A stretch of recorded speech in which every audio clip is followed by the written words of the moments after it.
falei assim, Deus, fala sobre a Páscoa. Eu fiquei a semana inteira escutando na Band News as crianças falarem a respeito da Páscoa. Nós, como um país cristão, na sua grande maioria, a própria Igreja Católica comemora a Páscoa, então muitos já tiveram contato com a Páscoa. E eu falei, Deus, às vezes parece ser tão simples, mas ao mesmo tempo que é tão simples, é tão difícil.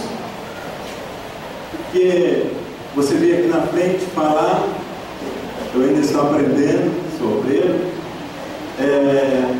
você fala tudo, você preparou em 5 minutos, e os outros, e o restante do tempo, o que você vai falar?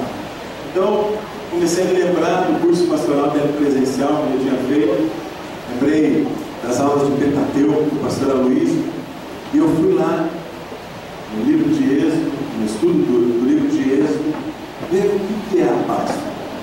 E no meio de um turbilhão que eu estou vivendo, com a minha filha recém-nascida, com 25 dias, então ela chora à noite, ela está tendo algumas cólicas. Eu fiz a minha mudança nessa semana, tantas outras coisas acontecendo, a gente está orando para ver se Deus confirma, tanto eu quanto o obreiro Tiago, quanto o obreiro Carlos, sermos levantados como pastores na conferência da Vinha, no dia 1º e 2 de maio. Foram muitas pressões. Só que no meio daquelas aulas de Êxodo, parecia tanta teoria, Deus foi ministrando quão precioso é a sua palavra. E é sobre isso que eu queria compartilhar com você nessa noite. Quão rica é a palavra de Deus. A primeira Páscoa, ela foi celebrada há mais ou menos 1445 anos antes de Cristo. Então, nós estamos no ano de 2015, nós temos aí já 3.460 Páscoas que nós celebramos. Como eu falei, nós somos um país com tradição católica. Então você deve ter visto no jornal aquelas apresentações da paixão de Cristo. Você deve ter visto no jornal aquelas procissões que eles fazem lá em Jerusalém, na Via Sacra. Mas a Páscoa, ela é antes da morte e da ressurreição de Jesus. Ali, a Páscoa, ela se materializou para toda a humanidade. Mas a Páscoa, ela nasceu há 1445 anos antes daquela cena. E a Páscoa, ela está descrita lá no livro de Êxodo, no capítulo 12, do verso 1 ao verso 14. Eu quero ler com você esse texto. Então, quero que você preste bastante atenção, porque esse é o primeiro texto que a Bíblia faz menção a respeito da Páscoa. E diz assim: o Senhor disse a Moisés e a Arão no Egito: esse deverá ser o primeiro mês do ano para vocês. Olha aqui, Deus já nos dá algo aqui. O povo de Deus, ele já estava há 400 anos escravo lá no Egito.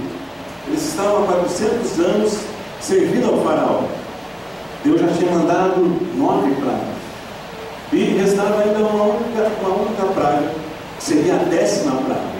E nesse momento Deus fala: este é o primeiro ano, é o primeiro mês para vocês. Continua assim: digo a toda a comunidade de Israel que no 10º dia desse mês, todo homem deverá separar um cordeiro ou um cabrito para a sua família, um para cada casa. Se a família for pequena demais para um animal inteiro, deve dividi-lo com seu vizinho mais próximo, conforme o número de pessoas e conforme o que cada um puder comer. O animal escolhido será macho, de 1 ano, sem defeito, e pode ser cordeiro ou cabrito. Guarde-no até o 14º dia do mês, quando toda a comunidade de Israel irá sacrificá-lo ao pôr do sol.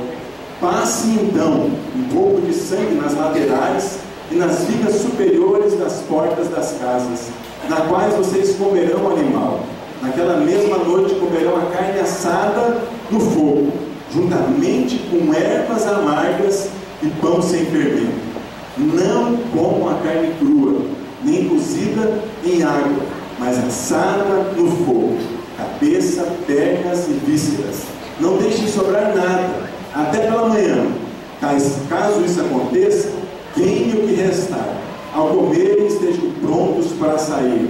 Cinto no lugar, sandália nos pés e cajado na mão. Comam apressadamente. Essa é a Páscoa do Senhor. Naquela mesma noite, passarei pelo Egito e matarei todos os primogênitos, tanto dos homens como dos animais, e executarei juízo sobre todos os deuses do Egito. Eu sou o Senhor. O sangue será um sinal para indicar as casas em que vocês estiverem, e quando eu vir o sangue, passarei adiante. A praga da destruição não atingirá quando eu ferir o Egito. Este dia será um memorial que vocês e todos os seus descendentes comemorarão como festa ao Senhor. Comemorarão como decreto perpétuo. Como eu falei, dificilmente alguém não teve contato com essa realidade. Hoje em dia, o diabo ele tem tentado misturar, mas como nós somos um país cristão, muitos ainda na Páscoa se lembram de Jesus, mas misturado a essa realidade, colocaram um coelho. E quem colocou o coelho foram os franceses, mais ou menos por volta de 1700, porque eles achavam que o coelho simbolizava fertilidade. O coelho é o animal que mais reproduz na face da terra.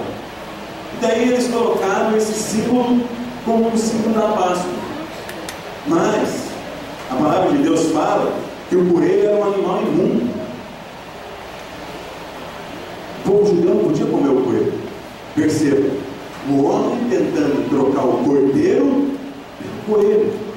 Depois, a Igreja Católica, por volta de 1870, ela colocou o ovo. O ovo, porque ela dizia que o ovo continha vida. Mas ela esqueceu que Jesus é a própria vida. Eu contenho vida, mas Jesus é a minha própria vida. Sem Jesus, eu não sou nada. Então o ovo ele pode representar a vida, mas a vida verdadeira é Jesus. E para acabar com toda essa história, já no começo, no final do século, logo depois que inventaram esse ovo, eles viram que lá na China se enfeitava ovo, e eles precisavam acelerar a economia de alguns países, e eles queriam propagar o chocolate. Puramente comercial. Daí a gente chegou no absurdo que a gente vê hoje. Coelho que bota ovo e chocolate. Será que isso é realmente a Páscoa? A Páscoa, ela fala de algo muito mais profundo. E nesse texto que nós lemos, a gente pode ver a forma que o cordeiro era preparado. A forma que serviam o cordeiro, ela nos passa a verdadeira mensagem da Páscoa. E a primeira verdade é que existia o sangue do cordeiro. O sangue era um sinal. Deus mandou para o Egito a 10ª praga, que a casa que não tivesse coberta com sangue, o anjo da morte visitaria aquela casa e mataria o primogênito. O primogênito nos fala de Jesus. Ali já conta para Jesus. Só que os primogênitos do Egito, eles não ressuscitaram. Jesus ressuscitou. Amém. A Páscoa, ali também, eles falavam que Deus disse que quando o anjo passasse nas casas, as casas deveriam estar marcadas com esse sangue. E alguém sabe o significado da palavra Páscoa? Não é libertação. Páscoa vem do hebraico Pesach, que é passar por cima.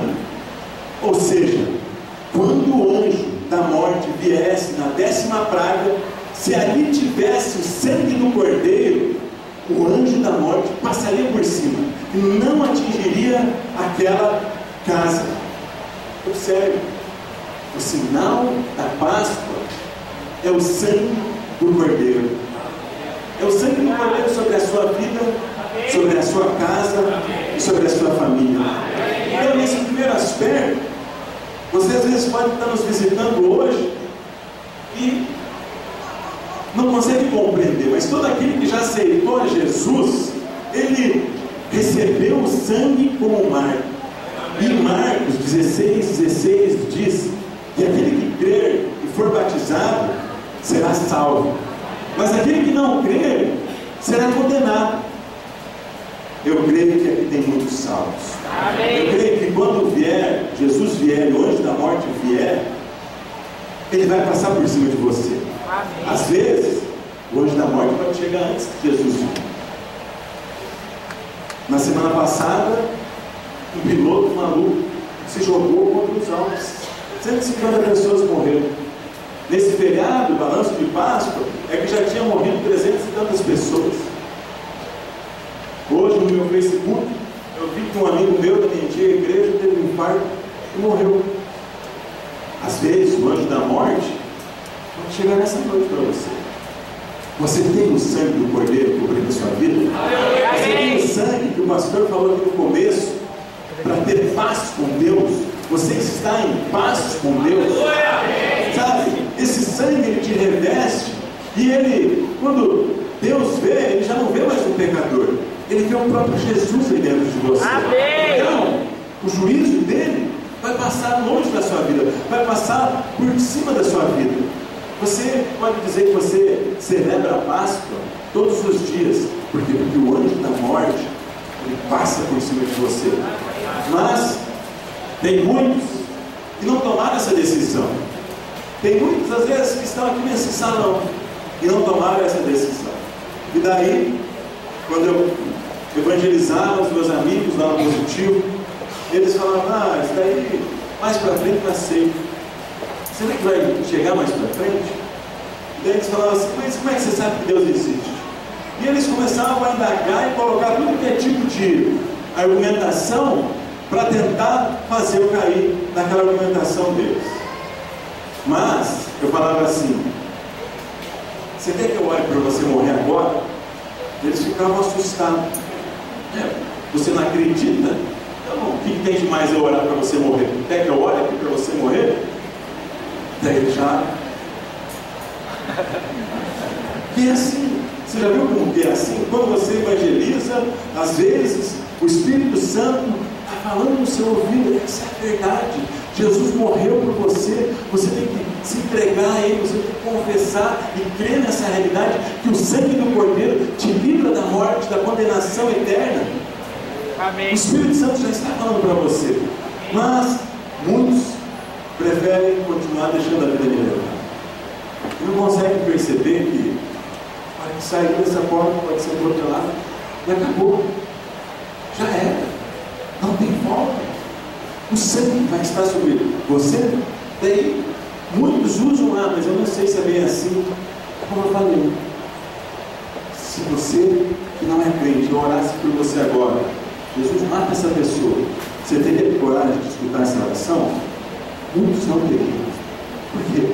Porque no fundo sabe que essa é a verdade. No fundo, sabe que essa é a realidade. Mas percebam, o primeiro aspecto é o sinal do sangue na sua vida, que te cobre do pecado. Não importa se você é rico, se você é pobre, se você é jovem, se você é velho, se você é homem, se você é mulher. Uma das perguntas que Deus te faz nessa noite: você tem a marca do sangue na sua vida?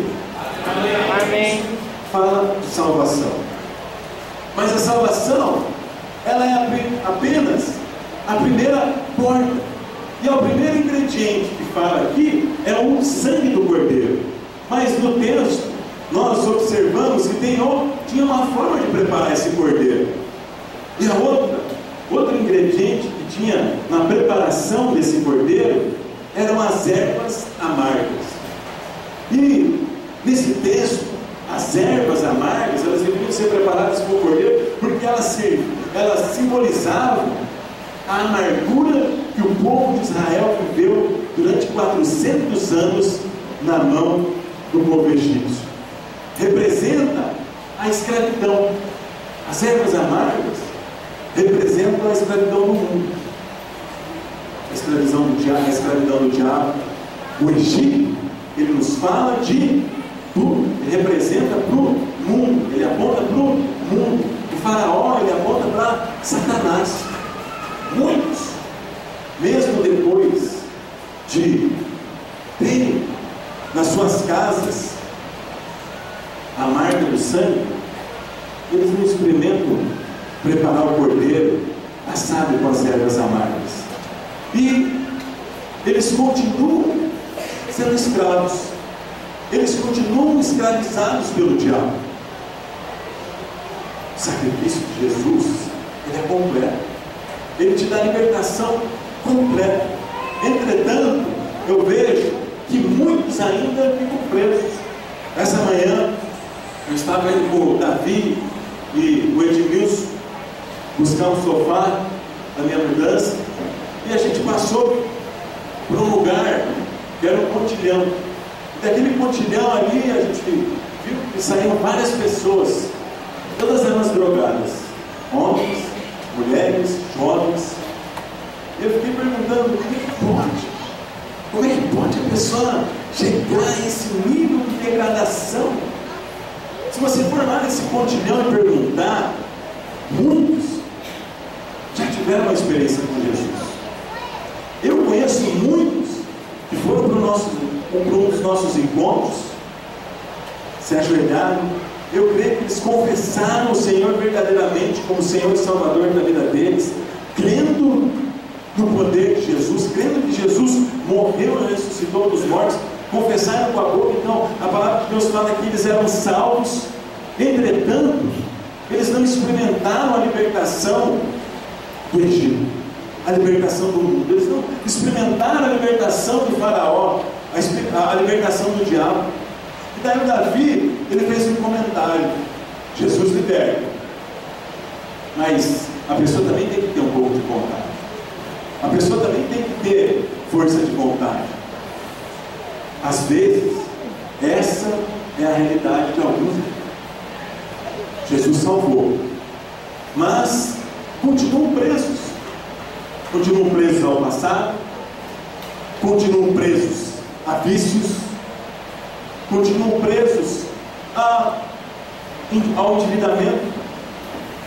Em muitas igrejas, a pessoa já não fuma mais, já não se prostitui mais, já não bebe mais, mas continua preso por mamon, com a conta no vermelho, com a conta no negativo. Será que Jesus já não te libertou disso também? Será que Jesus já não te libertou do Serasa e do SCPC? O problema é que muitos não experimentaram essa realidade.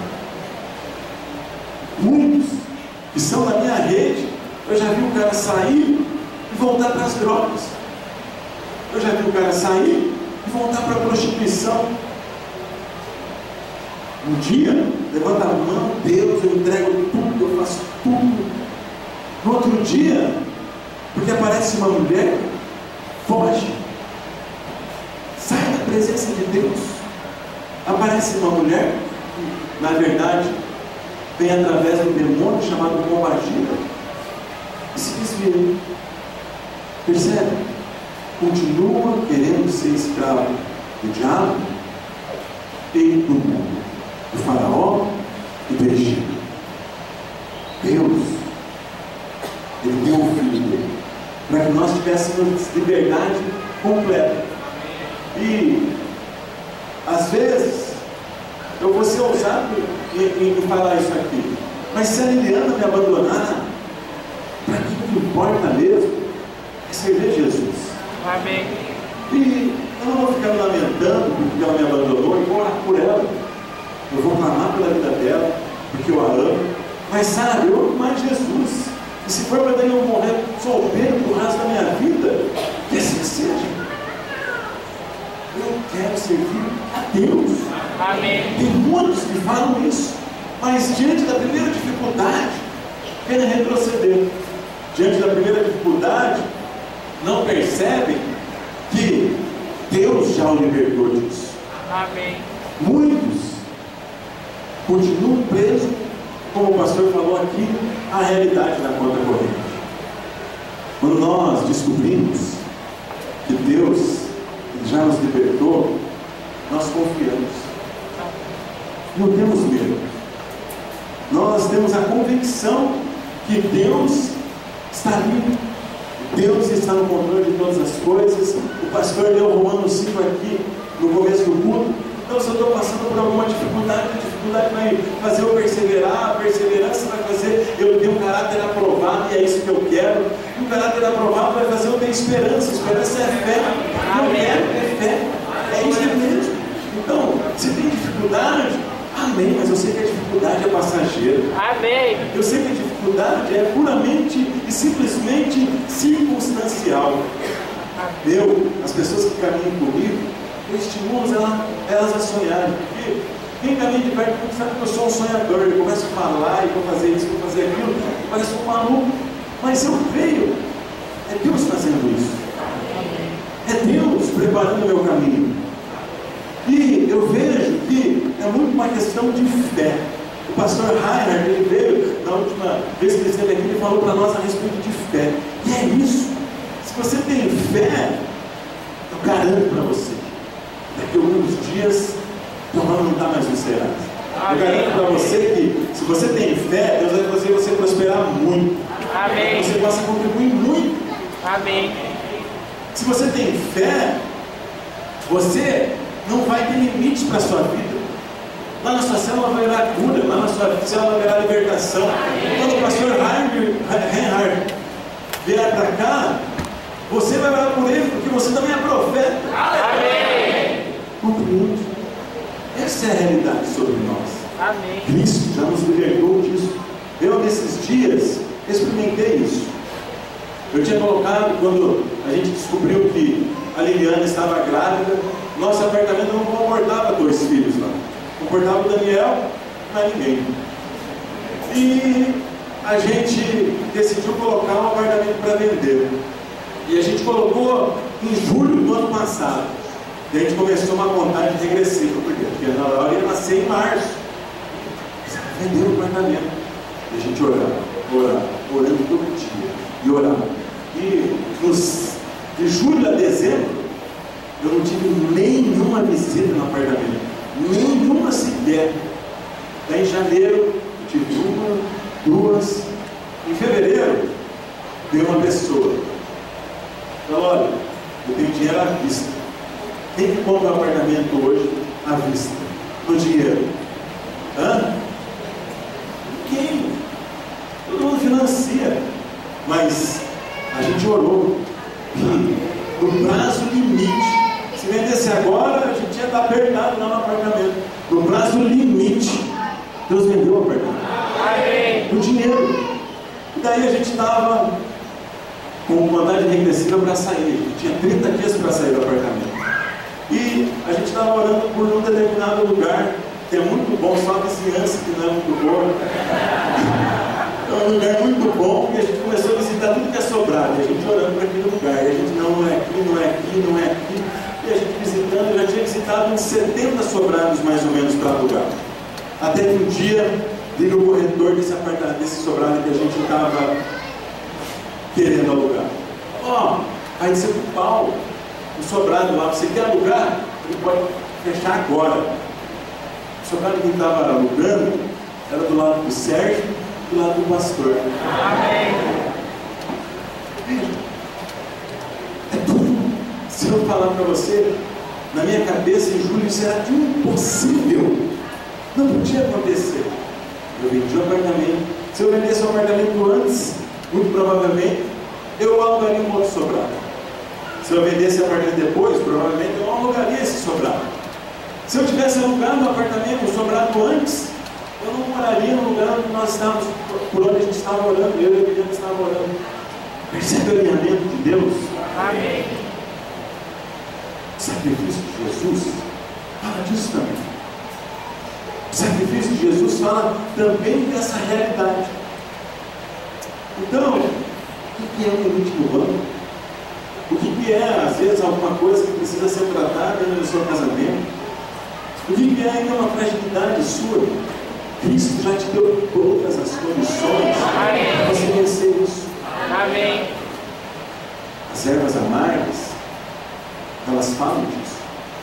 Mas ainda tem um outro elemento, que são os pães sem fermentos, que são os pães asmos, que o Êxodo diz, que é o pão sem fermento. Então, o cordeiro ele tinha que ser servido, assado, tinha que ser passado sangue nos umbrais da porta, ele tinha que ser feito com ervas amargas, representando os 400 anos que o povo ficou cativo, e ele deveria ser servido com pão sem fermento.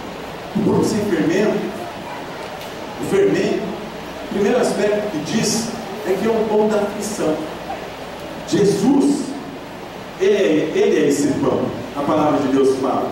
O povo de Israel, ele não podia comer o pão com fermento durante a Páscoa, porque ele lembra que na noite da libertação lá do Egito, o povo de Deus ele saiu às pressas. E o pão sem fermento, um dos aspectos que ele fala é isso: sair às pressas. Você não ter tempo de bater a massa, você sair às pressas. É Deus que está falando a respeito disso para você. Você tem que sair às pressas da onde? Às vezes, você tem que tomar uma decisão por Jesus, ou alguma decisão real. Se você já aceitou a Jesus, algum comprometimento real para que a sua vida mude de verdade, nessa noite, Deus tem pressa. Deus quer fazer muito por meio da sua vida. Mas o fermento também, ele penetra e ele faz com que toda a massa ela seja contaminada. E o fermento na Bíblia é sinônimo de representa corrupção, representa pecado. E todo pecado e toda corrupção precisa ser removida do nosso meio. Lá em Mateus 16:6, Jesus diz: estejam atentos e tenham cuidado com o fermento dos fariseus e dos saduceus. Os fariseus e os saduceus, eles eram arrogantes, eles eram orgulhosos. Os fariseus e os saduceus, eles se vestiam e iam para a praça orar, levantavam a mão e fingiam que estavam adorando a Deus. Mas a Bíblia fala que eles eram sepulcros caiados, por fora bonitinho, mas por dentro eles estavam podres. Eles eram orgulhosos, eles poderiam ter se rendido ao Senhor Jesus.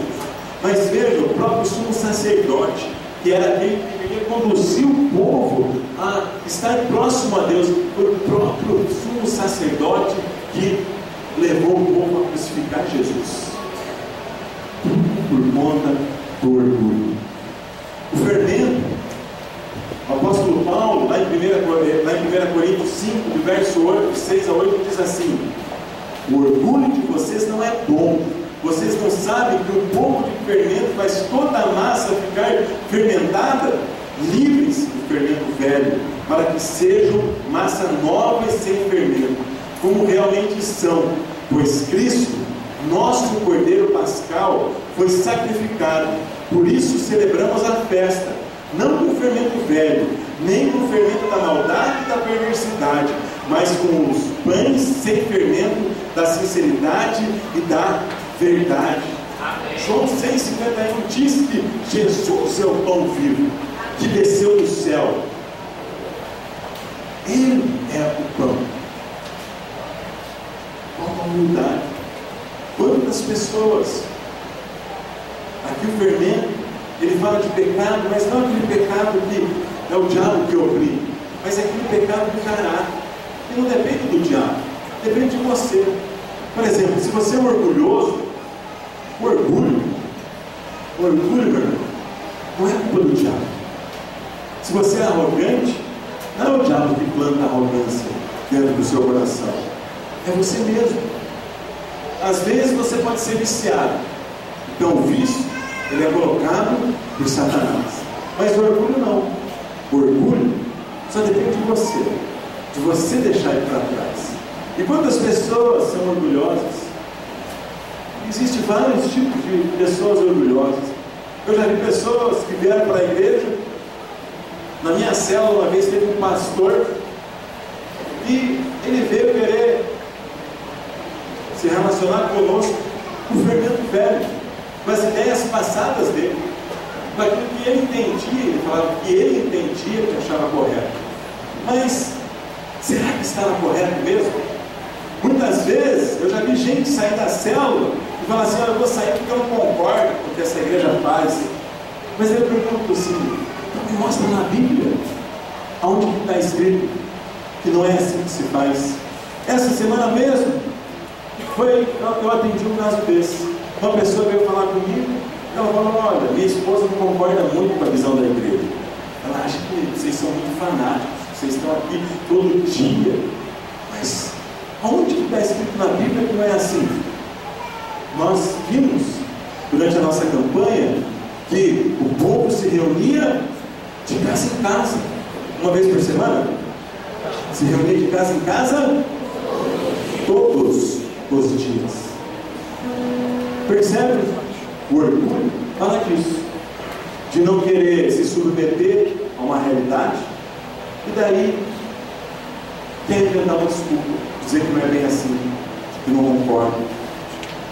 O orgulho às vezes fala de teu líder, teu discipulador, o teu pastor dá uma direção e você vai na direção totalmente contrária, porque você acha que você tem que fazer o que está na sua cabeça. Sabe, a independência, ela é o maior resultado do orgulho. O diabo, ele foi orgulhoso. Porque ele foi orgulhoso, ele se tornou independente. Nós temos que tirar o fermento do nosso meio. O apóstolo Paulo, ele fala que um pouquinho de fermento ele contamina toda a massa. E essas vezes é a realidade. Eu vejo pessoas bem próximas a mim, elas começaram a prosperar muito. Quando elas não eram tão prósperas assim, elas iam na igreja, elas trabalhavam no encontro dos casais, mas começaram a prosperar, e essa prosperidade foi o maior teste delas. Daí elas começaram a comprar carrão, começaram a viajar para o exterior, comprar apartamento na praia. Pessoa que faz isso, você acha que serve mais ou menos a Deus? A pessoa que vai em bons restaurantes, em bons hotéis, você acha que se nós desafiarmos para ela vir aqui, ficar uma noite inteira acordado, orando e jejuando, ela vem? Ela quer conforto. Uma vez, uma pessoa foi em um dos nossos encontros e falou: vocês estão me levando para esse lugar? Eu só viajava de avião, eu ficava no hotel 5 estrelas, agora eu vou dormir numa cama do lado de goteira. O que vocês estão fazendo comigo? Eu pergunto: essa pessoa está aqui na igreja hoje? Não está. Essa pessoa tinha filhos. Qual você acha que é a realidade do filho dela? Qual você acha que é a realidade dos filhos dela? Um pouco de fermento contamina toda a massa. Perceba, nesse texto, o sangue fala para aquele que não se entregou para Jesus ainda. Mas as ervas amargas falam para aquele que já se entregou, mas não conseguiu vencer a escravidão do mundo e do diabo. Mas o pão sem fermento fala para aquele que já venceu, já tem o sangue, já venceu o mundo e o diabo, já tem o sangue sobre a vida dele, mas ainda falta algo. Ainda falta algo. E eu queria que vocês se colocassem de pé agora. Nós vamos celebrar a ceia nessa noite. A ceia nos fala dessa realidade. Nós vamos ter o sangue representado pelo cálice e o pão representando essa realidade. Como está a sua vida hoje? Em qual desses 3 estágios você está? Você ainda precisa que o sangue cubra a sua vida? Ou você precisa que você compreenda que o Cordeiro assado nas ervas amargas já te deu a libertação do mundo e do diabo? Amém. Ou você acha que está tudo bem com você, mas no fundo, lá no fundo, tem um pouco de fermento. E esse pouco de fermento levanta toda a massa, contamina toda a massa. Daí às vezes você pergunta: Deus, por que as coisas não acontecem comigo? Por que eu não multiplico a minha célula? Por que eu não viro pastor de uma vez? Por que eu não saio dessa condição que eu estou? Às vezes Deus está querendo mostrar para você que tem um pouquinho de fermento, para Ele se manifestar de verdade, para que você possa experimentar o pão vivo de verdade se manifestando. É necessário você remover o fermento. Qual é a realidade da sua vida nessa noite? Eu queria que você fechasse os seus olhos.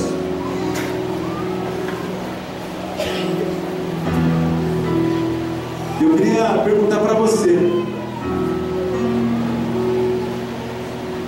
você já foi lavado pelo sangue do Cordeiro?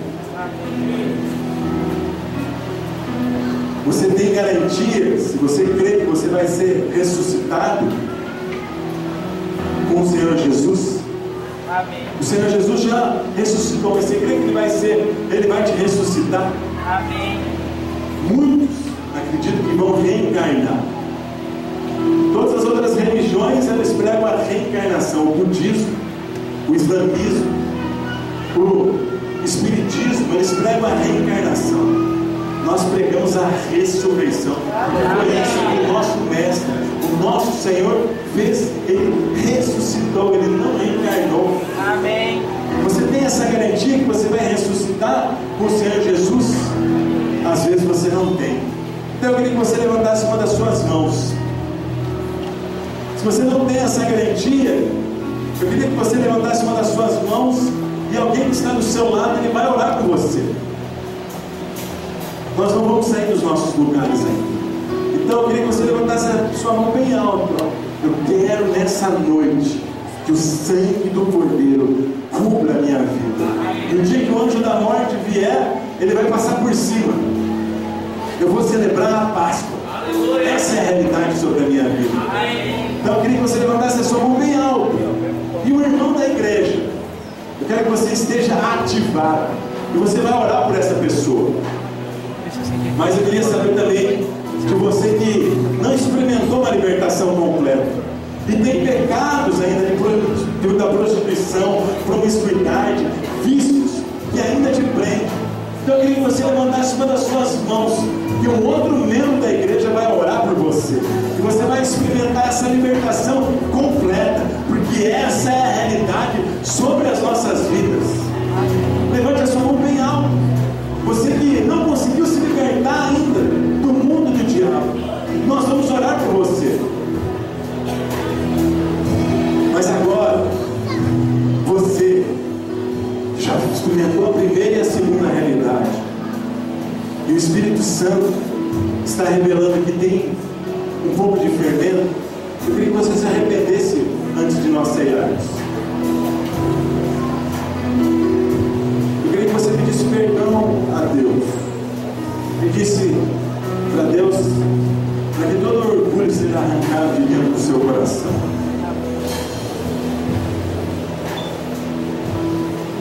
Isso não é apenas só mais um domingo de Páscoa. Nós celebramos a Páscoa todos os dias. Nós vivemos todos os dias debaixo dessa bênção de sermos livres, de podermos vencer a morte, o pecado, de podermos vencermos o diabo. Essa é a realidade sobre nós.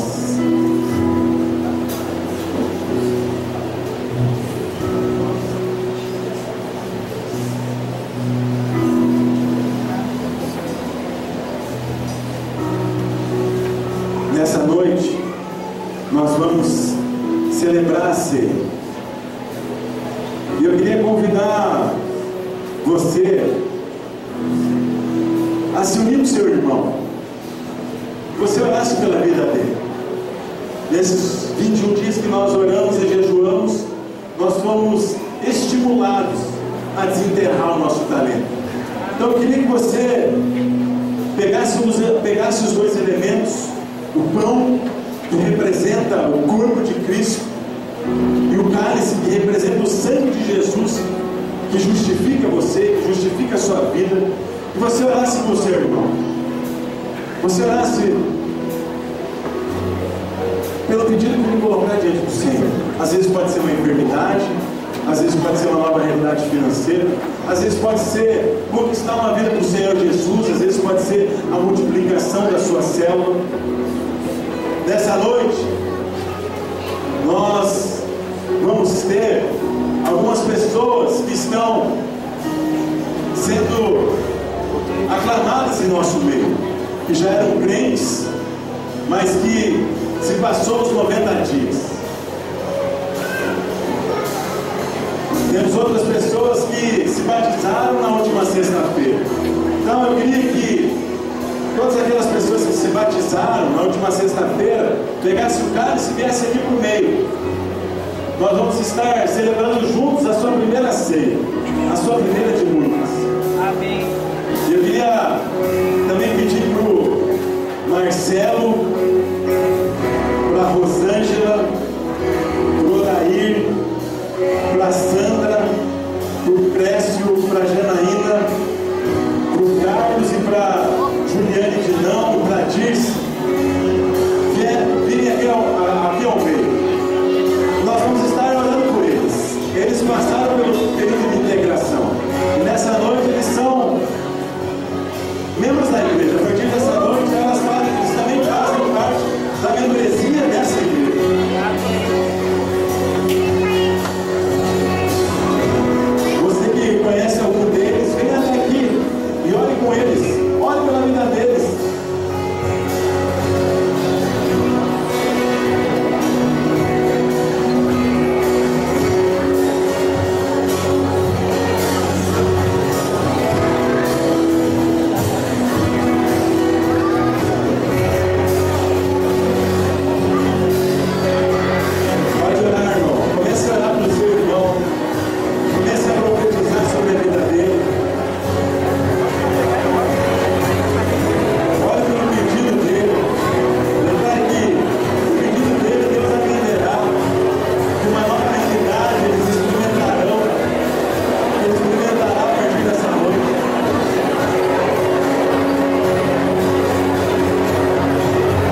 toco e vejo.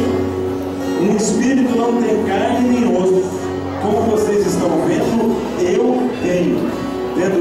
Tendo dito isso, mostrou-lhes as mãos e os pés. Para provar isso, Jesus comeu na presença dos seus discípulos. Amém. E Jesus estava mostrando que Ele ressuscitou. O sangue é a garantia que um dia você vai ressuscitar. Amém. Não reencarnar, mas ressuscitar. Amém. Se essa é a sua realidade, se essa é a realidade sobre a sua vida, tome do cálice agora em nome de Jesus. Amém.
Espírito Santo é fiel, e Ele quer que realmente sejamos vencedores.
narizinho?